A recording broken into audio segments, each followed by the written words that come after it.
ವಿಶೇಷ ಕಾರ್ಯಕ್ರಮಕ್ಕೆ ಮತ್ತೊಮ್ಮೆ ಸ್ವಾಗತ. ಇಲ್ಲಿ ಮುಖ್ಯ ಆಗೋದು ಏನಂತಂದರೆ ಪ್ರತಿಯೊಬ್ಬ ಸಚಿವನಿಗೆ ಆಗಲಿ ಮತ್ತು ಶಾಸಕನಿಗೆ ಆಗಲಿ ಅವನ ಅಧಿಕಾರವೇ ಮುಖ್ಯ ಆಗುತ್ತೆ. ಆಮೇಲೆ ಉಳಿದಂಥ ವಿಚಾರಗಳೆಲ್ಲ ಬರುವಂಥದ್ದು. ಬೆಂಬಲ ವ್ಯಕ್ತಪಡಿಸೋದು ಎಲ್ಲ ಸೌಜನ್ಯ ಮತ್ತು ಈ ಪರಿಮಿತಿಯಲ್ಲಿ ಇರುತ್ತೆ ಹೊರತು ಈ ಅಧಿಕಾರ ಅಂತ ಬಂದಾಗ ಎಲ್ಲರೂ ಕೂಡ ಅವರವರ ಅನುಕೂಲವನ್ನೇ ನೋಡ್ತಾರೆ. ಹಾಗಂತೇಳಿ ಜೊತೆಲಿದ್ದವರು ಎಲ್ಲರೂ ಕೂಡ ಯಡಿಯೂರಪ್ಪ ಅವ್ರ ಬೆಂಬಲಿಗರು ಅಂತಲೂ ಹೇಳೋಕ್ಕೆ ಬರೋದಿಲ್ಲ, ಮತ್ತು ಜೊತೆಲಿಲ್ದಿರೋರು ಎಲ್ಲರೂ ಕೂಡ ಯಡಿಯೂರಪ್ಪ ಅವರ ಬೆಂಬಲಿಗರು ಅಲ್ಲ ಅಂತಲೂ ಹೇಳೋದಕ್ಕೆ ಬರೋದಿಲ್ಲ. ರೈಟ್. ಜೊತೆಗೆ ಈ ಸಮುದಾಯವನ್ನು ಗಮನಿಸ್ತಾ ಇದ್ದಾಗ ಈ ಸಮುದಾಯದಲ್ಲಿ ನೋಡಿ, ಈ ಹಿಂದೆ ಇದ್ದ ಸರ್ಕಾರಗಳಲ್ಲೂ ಅಷ್ಟೇ ಯಾರು ಅಧಿಕಾರದಲ್ಲಿರ್ತಾರೆ ಅವ್ರ ಜೊತೆ ಎಲ್ಲ ಸ್ವಾಮೀಜಿಗಳು ಇರ್ತಿದ್ರು, ಎಲ್ಲ ಸಮುದಾಯದವರು ಅಲ್ಲಿ ಸೇರ್ಕೋತಿದ್ರು, ಕರಿತಿದ್ರು, ಸನ್ಮಾನಗಳನ್ನು ಮಾಡ್ತಿದ್ರು. ಈಗಲೂ ಅದೇ ಆಗ್ತಾಯಿದೆ. ಒಂದು ರೀತಿ ಯಡಿಯೂರಪ್ಪನವರು ಒಂದು ಪ್ಯಾರಲಲ್ ಗೌರ್ಮೆಂಟ್. ಈಗ ಅವರೇನು ಪೂರ್ತಿ ಅಧಿಕಾರ ಅವರಿಂದ ಏನು ಕೈ ತಪ್ಪಿಲ್ಲ, ಅವ್ರ ಹತ್ರನೂ ಅಧಿಕಾರ ಇದೆ. ಯಾಕೆಂದರೆ ನಾನು ಆಗಲೇ ಹೇಳಿದೆ, ಕ್ಯಾಬಿನೆಟ್ಟು 50-50 ಇದೆ, ಸರ್ಕಾರನೂ 50-50 ಇದೆ, ಅಧಿಕಾರನೂ 50-50 ಇದೆ. ಅಲ್ಲೊಬ್ಬರು ಮುಖ್ಯಮಂತ್ರಿ ಇದ್ದರೆ ಇವ್ರೇನು ಮಾಡಬೇಕು, ಇವ್ರದ್ದು ನಡೀತಾ ಇದೆ. ಆ ಪವರಲ್ಲಿ ಇದೆಲ್ಲ ನಡೀತಾ ಇದೆ. ಆ ಪವರ್ ಹೋಯಿತು ಅಂದ ತಕ್ಷಣ ಬಹುಶಃ ಇವರೆಲ್ಲ ಇರ್ತಾರೆ ಜೊತೆಲಿ, ಸಮುದಾಯ ಇರುತ್ತಾ? ಖಂಡಿತ ಇರ್ತಾರೆ. ಅಲ್ಲಿ ಏನಾಗಿದೆ ಅಂದರೆ ಇವ್ರು ಹೇಳಿದಂಗೆ ಒಳಗಡೆ ಅದು ನೀವು ನಿಮ್ಮ ವೀರಶೈವ ವೇದಿಕೆ ಇರುತ್ತಾ ನಿಮ್ಮ ಯಡಿಯೂರಪ್ಪನವ್ರ ಜೊತೆ? ಖಂಡಿತ ಇದೆ. ಅಧಿಕಾರ ಇರಲಿ ವೀರಶೈವ ಸಮಾಜನೇ ಅವರ ಜೊತೆಗಿದೆ ಅಂತ ಹೇಳಿದ್ನಲ್ಲ ನಾನು. ಎಷ್ಟು ಉದಾಹರಣೆಗಳೆಲ್ಲ ಹಿಂದೆ ಯಡಿಯೂರಪ್ಪನವ್ರು ಒಬ್ಬರೇ ಅಂತಲ್ಲ ನಾನು ಹೇಳಿದೆ. ಯಡಿಯೂರಪ್ಪನವರು ವೀರಶೈವರು ಅನ್ನೋ ಒಂದು ವಿಚಾರಕ್ಕೆ ಅಂತಲಲ್ಲ, ನಮ್ಮ ಸಮಾಜದ ಜನ ಚಿಂತನೆ ಮಾಡ್ತಾರೆ. ರಾಜ್ಯದಲ್ಲಿ ಯಾವ ಪಕ್ಷದಲ್ಲಿ ಯಾರ ಒಂದು ನೇತೃತ್ವದಲ್ಲಿ ಚುನಾವಣೆ ಆಗ್ತಿದೆ, ಸರ್ಕಾರ ರಚನೆ ಆಗುತ್ತೆ ಅಂತಲೇ ಚಿಂತನೆ ಮಾಡ್ತಾರೆ ಅವರು. ಅದೇ ಇದ್ರಲ್ಲಿ ನಾನು ಹಿಂದೆ ಹೇಳಿದ್ನಲ್ಲ ನಿಮ್ಗೆ, ಬೇರೆ ಕಾರಣಕ್ಕೆ ಬೇರೆಯವ್ರಿಗೂ ಕೂಡ ನಮ್ಮ ಸಮಾಜದವ್ರು ಸ್ಪಂದಿಸಿದ್ದಾರೆ. ಈಗ ಪ್ರೆಸೆಂಟ್ ಸಿಚುವೇಶನ್ ನೀವು ತೊಗೊಳ್ಳಿ, ಕಾಂಗ್ರೆಸ್ಸಲ್ಲೇ ತೊಗೊಳ್ಳಿ, ನೀವು JDS ತೊಗೊಳ್ಳಿ, ಜನತಾ ಪಾರ್ಟಿ ಅಲ್ಲಿ ಯಾವುದೇ ಒಂದು ತೊಗೊಂಡಾಗ ಯಡಿಯೂರಪ್ಪನವರು ಇವತ್ತಿನ ದಿನ ರಾಜ್ಯದಲ್ಲಿ ಒಂದು ಒಳ್ಳೆ ಲೀಡರ್. ಅದು ಸಮಾಜದವರು ಒಂದು ಕಾರಣನೂ ಇರುತ್ತೆ, ಒಳಗಡೆ ಸೆಂಟಿಮೆಂಟ್ ಇರುತ್ತೆ, ಆದ ಕಾರಣ ಅವರಿಗೆ ಸಪೋರ್ಟ್ ಮಾಡ್ತಿದ್ದಾರೆ. ನಾನಾಗಲೇ ಮಾತಾಡ್ತಾ ದ್ವಾರಕನಾಥ್ ಅವ್ರು ನಿಮಗೆ ಕೇಳಿದೆ, ರಾಷ್ಟ್ರೀಯ ಪಕ್ಷಗಳು ಬೇಡ, ಪ್ರಾದೇಶಿಕ ಪಕ್ಷಗಳು ಮಾನ್ಯತೆ ಹೆಚ್ಚು ಪಡ್ಕೋತಾ ಇವೆ, ಪ್ರಾದೇಶಿಕ ಪಕ್ಷಗಳು ಅಸ್ತಿತ್ವ ಕಳ್ಕೋತಾ ಇದೆ ಅಂತ ಹೇಗೆ ಹೇಳ್ತೀರಿ? ಅದು ಇಲ್ಲ, ರಾಷ್ಟ್ರೀಯ ಪಕ್ಷಗಳು ಮತ್ತು ಪ್ರಾದೇಶಿಕ ಪಕ್ಷಗಳು ಆಳ್ವಿಕೆ ಮೊದಲು ರಾಜ್ಯಗಳನ್ನು ಈಗ ರಾಜ್ಯದಲ್ಲಿ ಹುಟ್ಟುಕೊಂಡಿರೋ ಎರಡೂ ಪ್ರಾದೇಶಿಕ ಪಕ್ಷಗಳು ಕೂಡ ತಮ್ಮದೇ ಆದ ವೈಯಕ್ತಿಕ ಕಾರಣಗಳಿಂದ. ಆ ಕಾರಣಗಳೇನು ಅನ್ನೋದು ನಾನು ಎಕ್ಸ್ಪ್ಲೇನ್ ಮಾಡೋದು ಅಗತ್ಯ ಇಲ್ಲ ಅನ್ಸುತ್ತೆ ದ್ವಾರಕನಾಥ್. ನಾನು ಹೇಳ್ತೀನಿ ಅದನ್ನು. ಹೇಳಿ. ಪ್ರಾದೇಶಿಕ ಪಕ್ಷಗಳು ಹೆಚ್ಚು ಪ್ರಾದೇಶಿಕವಾದಂತಹ ನೆಲ, ಜಲ, ಅಲ್ಲಿನ ಜನಸಮುದಾಯಗಳ ಸಮಸ್ಯೆಗಳ ಬಗ್ಗೆ ಹೆಚ್ಚು ಒತ್ತು ಕೊಡೋದರಿಂದಾಗಿ ಪ್ರಾದೇಶಿಕ ಪಕ್ಷಗಳ ಬಗ್ಗೆ ಜನ ಒಲವು ತೋರಿಸ್ತಾ ಇದ್ದಾರೆ ಅಂತ ಒಂದು. ರಾಷ್ಟ್ರೀಯ ಪಕ್ಷಗಳು ಕಾಂಗ್ರೆಸ್ ಆಗಿರ್ಬೋದು, BJP ಆಗಿರ್ಬೋದು, ಅವರು ಯಾವಾಗಲೂ ಕನ್ಫ್ಯೂಷನ್ ಸ್ಟೇಟಲ್ಲಿ ಇರುತ್ತೆ. ಫಾರ್ ಎಕ್ಸಾಂಪಲ್, ಈಗ ನಾನು ಹೇಳಬೇಕು ಅಂತ ಹೇಳಿದ್ರೆ, ಕಾವೇರಿ ಬಗ್ಗೆ ಕಾಂಗ್ರೆಸ್ ಆಗಲಿ BJP ಆಗಲಿ ಅವ್ರ ರಾಷ್ಟ್ರೀಯ ನಿಲುವೇನು ಅಂತ ಇವತ್ತವರೆಗೂ ಅವ್ರು ಸ್ಪಷ್ಟಪಡಿಸಿಲ್ಲ. ಯಾಕಂದರೆ ಅವ್ರು ಕರ್ನಾಟಕದಲ್ಲಿ ಕನ್ನಡಿಗರನ್ನು ಬೆಂಬಲಿಸಬೇಕು, ತಮಿಳ್ನಾಡನ್ನು ಬೆಂಬಲಿಸಬೇಕು. ಈಗ ಯಡಿಯೂರಪ್ಪ ಹೊರಗಡೆ ಬಂದಿದ್ದು ಅಂತ ಹೇಳಿದ್ರೆ, ಯಡಿಯೂರಪ್ಪ ಭಾಳ ಸ್ಪಷ್ಟವಾಗಿ ಕಾವೇರಿ ಬಗ್ಗೆ ಒಂದು ನಿಲುವು ತಗೋಬೋದು ಅವರು. ಕಾಂಗ್ರೆಸ್ ಮುಖಂಡರಂತ BL ಶಂಕರ್ ಜೈನ್ ಆಗಿದ್ದಾರೆ. ಶಂಕರ್, ನಮ್ಮ ಸ್ವಾಗತ. ಹಾಗೆಯೇ ಪಕ್ಷೇತರ ಶಾಸಕ ನರೇಂದ್ರ ಸ್ವಾಮಿ ಅವರಿದ್ದಾರೆ. ನನ್ನ ಸ್ವಾಮಿ ಕಾರ್ಯಕ್ರಮಕ್ಕೆ ಸ್ವಾಗತ. ಶಂಕರ್, ತಾವೇನು ಹೇಳ್ತೀರಿ? ಯಡಿಯೂರಪ್ಪ ಇವತ್ತು ರಾಜೀನಾಮೆ ಕೊಟ್ಟರು. ಮೊದಲಿಗೆ ಕರ್ನಾಟಕದ ರಾಜಕಾರಣ ಕಂಡಂಥ ಅತ್ಯಂತ ಸಕ್ರಿಯವಾಗಿ ಪ್ರತಿ ಹಂತದಲ್ಲೂ ರಾಜಕಾರಣದಲ್ಲಿ ತೊಡಕೊಂಡು 24x7 ರಾಜಕಾರಣ ಮಾಡ್ತಂಥ ಕೆಲವು ರಾಜಕಾರಣಿಗಳಲ್ಲಿ ಯಡಿಯೂರಪ್ಪ ಒಬ್ಬರು. ರಾಜಕೀಯವಾಗಿ ನಮಗೂ ಅವರಿಗೂ ಭಿನ್ನಾಭಿಪ್ರಾಯ ಇದೆ, ಸೈದ್ಧಾಂತಿಕವಾಗಿ ಭಿನ್ನಾಭಿಪ್ರಾಯ ಇದೆ, ಅವೆಲ್ಲವೂ ಕೂಡ ಸತ್ಯ.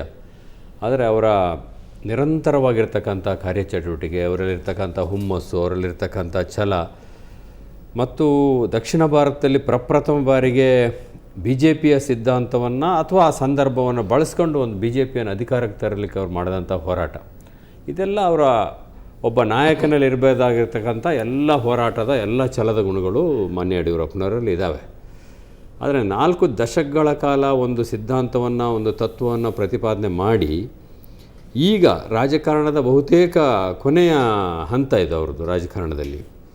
ಈ ಹಂತದಲ್ಲಿ ಅವರಿಗೆ ಪ್ರಾದೇಶಿಕತೆ ಬಗ್ಗೆ, ಸೆಕ್ಯುಲರಿಸಮ್ ಬಗ್ಗೆ, ಈ ಥರದ ವಿಚಾರಗಳನ್ನು ಪ್ರಸ್ತಾಪ ಮಾಡಬೇಕಾಗಿ ಬಂದಿರತಕ್ಕಂಥದ್ದು ಅದು ಪರಿಸ್ಥಿತಿಯ ಪಿತೂರಿಯ ಹೊರತಾಗಿ ಸೈದ್ಧಾಂತಿಕ ಬದ್ಧತೆ ಅಲ್ಲ.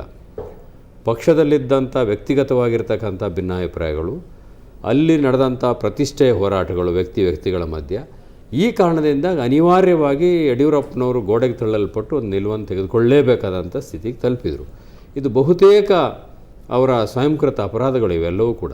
ಮುಖ್ಯಮಂತ್ರಿಗಳಾಗಿದ್ದಂಥ ಸಂದರ್ಭದಲ್ಲಿ ಸಿಕ್ಕಿದಂಥ ಅವಕಾಶವನ್ನು ಸ್ವಲ್ಪ ಜಾಗರೂಕತೆಯಿಂದ ಬಳಸಿದರೆ, ಸ್ವಲ್ಪ ಎಚ್ಚರಿಕೆಯನ್ನು ವಹಿಸಿದರೆ, ಕುಟುಂಬದ ಸದಸ್ಯರನ್ನು ನಿಯಂತ್ರಣ ಮಾಡಿದರೆ, ಪಕ್ಷದ ಕಾರ್ಯಕ್ರಮಗಳನ್ನು ಅವರು ಇದುವರೆಗೆ ಪ್ರತಿಪಾದನೆ ಮಾಡ್ಕೊಂಡು ಬಂದಂಥ ಕಾರ್ಯಕ್ರಮಗಳನ್ನು ಹೇಳೋದ್ರ ಬದಲಿಗೆ ಅಗ್ಗದ ಕಾರ್ಯಕ್ರಮಗಳ ಕಡೆ ಮನಸ್ಸು ಕೊಡದೇ ಹೋಗಿದರೆ ನಿಜವಾಗಿ ಕೂಡ ದೇವರಾಜ ಅರಸು, ದೇವೇಗೌಡ, ರಾಮಕೃಷ್ಣ ಹೆಗಡೆ ಈ ಥರ ಆ ಸಾಲಿಗೆ ಸೇರ್ಬೋದಾಗಿದ್ದಂಥ ಜನಸಮೂಹದ ಒಬ್ಬ ನಾಯಕ. ಅದನ್ನು ಅಧಿಕಾರ ಉಳಿವಿಗೋಸ್ಕರ ಅದನ್ನು ಒಂದು ಜಾತಿಯ ಬಲವಾಗಿ ಪರಿವರ್ತನೆ ಮಾಡ್ಕೊಳ್ಳಿಕ್ಕೆ ಪ್ರಯತ್ನ ಪಟ್ಟು ಅನೇಕ ರಾಜಿಗಳನ್ನ ಮಾಡಿಕೊಂಡು ಕೊನೆಗೆ ಕಾನೂನಿನ ಹೋರಾಟದಲ್ಲಿ ಯಶಸ್ಸು ಸಿಗದೆ ಲೋಕಾಯುಕ್ತ ವರದಿ ಬಂದು ಅನೇಕ ಕೇಸುಗಳು ಇಂಥವು ಎದುರಿಸಬೇಕಾದಂಥ ಸಂದರ್ಭದಲ್ಲಿ ಪಕ್ಷ ಹೊರಟಿ ನಿಲ್ಲಿಲ್ಲ, ಅವ್ರು ನಂಬಿದಂಥ ನಾಯಕರುಗಳ ಹೊರಟಿ ನಿಲ್ಲಿಲ್ಲ ಅಂತಕ್ಕಂಥ ಒಂದು ದೊಡ್ಡದಾಗಿರ್ತಕ್ಕಂಥ ನೋವು ಅವರಿಗಿದೆ. ವ್ಯಕ್ತಿಗತವಾಗಿ ಅದು ಸರಿ ಇರ್ಬೋದು, ಆದರೆ ಒಂದು ರಾಜಕೀಯ ಪಕ್ಷವನ್ನು ಸ್ಥಾಪನೆ ಮಾಡಲಿಕ್ಕೆ ಈ ರೀತಿಯ ಒಂದು ನಿಲುವು, ಈ ರೀತಿಯ ಸಂದರ್ಭವನ್ನು ಕಾರಣವಾಗಿ ಇಟ್ಕೊಂಡು ಮುಂದೆ ಹೋದರೆ ಅದು ಇದುವರೆಗೆ ಯಶಸ್ವಿಯಾಗಿಲ್ಲ ಕರ್ನಾಟಕದಲ್ಲಿ. ಇನ್ನೂ ಕೂಡ ಯಾವುದು ಯಶಸ್ವಿ ಆಗ್ತಕ್ಕಂಥ ಲಕ್ಷಣ ನನಗಿಲ್ಲ. ಯಾಕಂದರೆ KC ರೆಡ್ಡಿ ಅವರಿಂದ ಹಿಡಿದು ಈಗ ಯಡಿಯೂರಪ್ಪನವರೊಟ್ಟಿಗೆ ಸಾಹುಕಾರ ಚೆನ್ನೈನವರಿಂದ ಹಿಡಿದು ಯಡಿಯೂರಪ್ಪನವರಿಗೆ ಯಾರ್ಯಾರು ಈ ಥರ ಪಕ್ಷಗಳನ್ನು ಮೂಲ ಪಕ್ಷದಿಂದ ಹೊರಗೆ ಬಂದು ಸ್ಥಾಪನೆ ಮಾಡಿದ್ದಾರೆ ಅವರೆಲ್ಲ ಕೊಟ್ಟಂಥ ಕಾರಣಗಳು ಇವೆ. ದೇವೇಗೌಡರು ಕೊಟ್ಟಂಥ ಕಾರಣವೂ ಇದೆ, ಹೆಗಡೆಯವರು ಕೊಟ್ಟಂಥ ಕಾರಣವೂ ಇದೆ, ಅರಸು, ಗುಂಡೂರಾವು, ಬಂಗಾರಪ್ಪ, ಶ್ರೀರಾಮುಲು, ಯಡಿಯೂರಪ್ಪ ಸೇರಿದಾಗ ಎಲ್ಲರೂ ಕೊಡ್ತಾ ಇರತಕ್ಕಂಥ ಕಾರಣಗಳು ಇವೇ ಕಾರಣಗಳು. ಅದಕ್ಕೊಂದು ನೆಲ, ಜಲ, ಪ್ರಾದೇಶಿಕತೆ ಒಂದು ಸೈದ್ಧಾಂತಿಕ ಸ್ವರೂಪವನ್ನು ಕೊಡೋಕ್ಕೆ ಪ್ರಯತ್ನ ಮಾಡ್ತಾರೆ. ಬಿಟ್ಟರೆ ದ್ವಾರಕನಾಥ್ ಅವರು ಹೇಳಿದ್ದು ನಾನು ಕೇಳಿದೆ, 40 ವರ್ಷ ಬೇಕಾ ಒಬ್ಬ ನಾಯಕನಿಗೆ ಜ್ಞಾನೋದಯ ಆಗಲಿಕ್ಕೆ, ರಾಷ್ಟ್ರೀಯ ಪಕ್ಷಗಳು ರಾಜ್ಯದ ಹಿತಗಳು ಕಾಪಾಡೋದಿಲ್ಲ ಅಂತ ಹೇಳಲಿಕ್ಕೆ.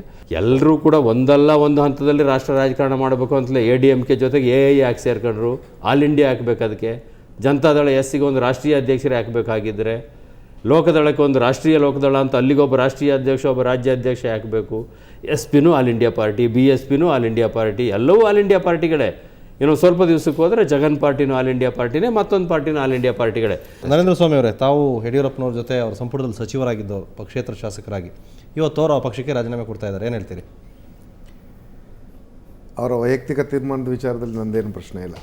ಆದರೆ ರಾಜ್ಯದ ಒಬ್ಬ ರಾಜಕಾರಣಿಯಾಗಿ ಜವಾಬ್ದಾರಿಯುತವಾಗಿ ಮಾತಾಡಬೇಕು ಅಂತಂದಾಗ BJP ಒಳಗಿರ್ತಕ್ಕಂಥ RSS ಸಂಸ್ಕೃತಿ ಒಳಗೆ ಗರ್ಭಗುಡಿ ಸಂಸ್ಕೃತಿ ಅನ್ನೋದು ಲಿಂಗಾಯತರನ್ನೂ ಬಿಡಲಿಲ್ಲ ಅನ್ನೋದು ಕರ್ನಾಟಕದ ಜನತೆ ಅರ್ಥ ಮಾಡ್ಕೋಬೇಕಾಗಿರ್ತಕ್ಕಂಥ ಕೈ ಸತ್ಯ. ಇನ್ನು ನಿಕೃಷ್ಟವಾದಂಥ ಜಾತಿಗಳವ್ರಿಗೆ ಇದರ ಹೊಡೆತ ಹೇಗಿದೆ ಅನ್ನೋದು RSSನ ನಿಲುವು ಇವತ್ತು ಸ್ಪಷ್ಟ ಆಗ್ತಾ ಇದೆ. ಅದು ಇವತ್ತು ಯಡಿಯೂರಪ್ಪನವ್ರು ತಗೊಂಡಿರ್ತಕ್ಕಂಥ ಯಡಿಯೂರಪ್ಪ ರಾಜೀನಾಮೆ ಕೊಡೋದಕ್ಕೆ RSSಗೆ ಏನು ಸಂಬಂಧ? ಇದೇ ಗರ್ಭಗುಡಿ ಒಳಗೆ ನಡೀತಾ ಇರ್ತಕ್ಕಂಥ ವಿಚಾರ, ಅವ್ರು ಇಲ್ಲಿ ತನಕ ಮಾತಾಡದೇ ಇದ್ದಂಥ ವಿಚಾರ. ಅದೇ ಒಂದು ತರಬೇತಿಯಿಂದ ಹೊರಹೊಮ್ಮಿದ್ರೂ ಕೂಡ ಅಂಥವ್ರನ್ನೂ ಬಿಡದೇನೆ ಅವ್ರನ್ನೂ ಕೂಡ ಹೊರಗಿಟ್ಟಿದ್ರು ಅನ್ನೋಂಥ ಸತ್ಯನೇ ಇವತ್ತು ನಾಡಿನ ಜನತೆ ಅರ್ಥ ಮಾಡ್ಕೋಬೇಕಾಗಿರ್ತದೆ. ಅದನ್ನು ಯಡಿಯೂರಪ್ಪ ಹೇಳ್ಬೋದಲ್ಲ, ಅವ್ರು ಹೇಳ್ತಾ ಇಲ್ವಲ್ಲ ಅದನ್ನು ಬರ್ಬೋದೇನೋ. ನಾನು ಅದನ್ನು ಯಾಕೆಂದರೆ ನಾವು ಫಸ್ಟು ಅವ್ರ ಸಂಪುಟದಿಂದ ಆಚೆ ಬರ್ಬೇಕಾದ್ರೆ ಹೇಳಿದಂಥ ಮಾತುಗಳನ್ನ ಮತ್ತೆ ರಿಪೀಟ್ ಮಾಡೋದು ಅವಶ್ಯಕತೆ ಇಲ್ಲ, ಎಲ್ಲ ನೋಡಿದ್ದಾರೆ. ಹೇಳಿ ನಾವು ಅದೇ ವಿಚಾರದಿಂದ ಅದೇ ಸಿದ್ಧಾಂತಗಳನ್ನ ವಿರೋಧ ಮಾಡಿ ನಾವು ಆಚೆ ಬಂದಿದ್ವಿ. ಈ ಸಂಪುಟದಲ್ಲಿ, ಈ ಸರ್ಕಾರದಲ್ಲಿ ಸಾಮಾಜಿಕ ನ್ಯಾಯಕ್ಕೆ ಒಂದು ಬೆಲೆ ಇಲ್ಲ, ಶ್ರೀಸಾಮಾನ್ಯನ ಯಾವ ದಿಕ್ಕಿನಂತ ತಗೊಂಡು ಹೋಗ್ಬೇಕು ಅಂತ ಒಂದು ಸ್ಪಷ್ಟ ನಿಲುವಿಲ್ದೇ RSSನ ಸಿದ್ಧಾಂತವನ್ನು ಅಳವಡಿಸಿ ಈ ರಾಷ್ಟ್ರದಲ್ಲಿ, ಈ ರಾಜ್ಯದಲ್ಲಿ ಆಡಳಿತ ನಡಿಬೇಕು, ಈ ಮನುವಾದದ ಮುಖಾಂತರ ಎಲ್ಲವನ್ನು ನಿಯಂತ್ರಿಸಬೇಕು ಅಂತಕ್ಕಂಥ ಅವರ ಒಂದು ಸಿದ್ಧಾಂತವನ್ನು ವಿರೋಧ ಮಾಡೇ ನಾವು ಈಚೆ ಬಂದಿದ್ದು. ಅವತ್ತದರ ಜವಾಬ್ದಾರಿ ಜಾಗದಲ್ಲಿದ್ದವರೇ ಯಡಿಯೂರಪ್ಪನವರು. ಅವ್ರಿಗೆ ಮೇಲೊಂದು ತ್ರಿಶಂಕು ಸ್ವರ್ಗದೊಳಗೆ ರಾಜನಂಗೆ ಕೂತಿದ್ರು ಅವರು ಅನ್ನೋದು ಇವತ್ತು ಈಚೆ ಅವರೇ ಮಾತಾಡ್ತಾರೆ, ನಮ್ಮ ಮಾತಲ್ಲ ಅದು. ನರೇಂದ್ರ ಸ್ವಾಮಿ ಅವರು ನನ್ನ ಸ್ನೇಹಿತರು, ಶಾಸಕರಾಗಿದ್ದಂಥ ಸಂದರ್ಭದಲ್ಲಿ ಮತ್ತು ಮಂತ್ರಿಗಳಾಗಿ ಸುಮಾರು 2.5 ವರ್ಷ ಕಾಲ ಕೆಲಸ ಮಾಡಿದಂಥವ್ರು, ತುಂಬ ಉತ್ತಮವಾಗಿ ಕೆಲಸ ಮಾಡ್ತಾ ಇದ್ದಂಥವ್ರು. ಈ ರೀತಿ ಯಾಕೆ ಹೇಳ್ತಾ ಇದ್ದಾರೆ ನನಗಂತೂ ಅರ್ಥ ಆಗಿಲ್ಲ. ನಾನು BJP ಶಾಸಕನಾಗಿದ್ದೀನಿ, ನಾನು ಯಾರು ಹಿಡಿತದಲ್ಲೂ ಇಲ್ಲ. ಇವ್ರನ್ನ ಯಾರು ಹಿಡಿತ ಮಾಡಿದ್ರು ನನಗಂತೂ ಗೊತ್ತಿಲ್ಲ. ನಿಜವಾಗ್ಲೂ ಅವ್ರು ಏನಾದರೂ ಆ ರೀತಿ ಹೇಳಿದ್ರೆ ಅವ್ರು ಸ್ವಯಂಕೃತ ಅಪರಾಧ ಮತ್ತು ಅವ್ರ ವೈಫಲ್ಯ ಆಗಿದ್ದಾರೆ ಅಂತ ನಾನು ಅಂದ್ಕೊಂಡಿದ್ದೀನಿ. ಯಾಕಂದರೆ RSS ಯಾವ ಒಂದು MLAನ, ಯಾವ ಒಂದು ಮಂತ್ರಿಯನ್ನು ಕರೆದು ನೀವು ಹಿಂಗಿರಬೇಕು ಅಂತ ಯಾವತ್ತಾದ್ರೂ ಹೇಳಿರೋ ಪ್ರೂಫ್ ಅವ್ರು ಏನನ್ನ ಮಾಡಿದ್ರೆ ನಾನು ಇವತ್ತು ರಾಜೀನಾಮೆ ಕೊಡ್ತೀನಿ. ಬ್ರೇಕ್ ನಂತರ ಚರ್ಚೆ ನಡ್ಕೊಂಡು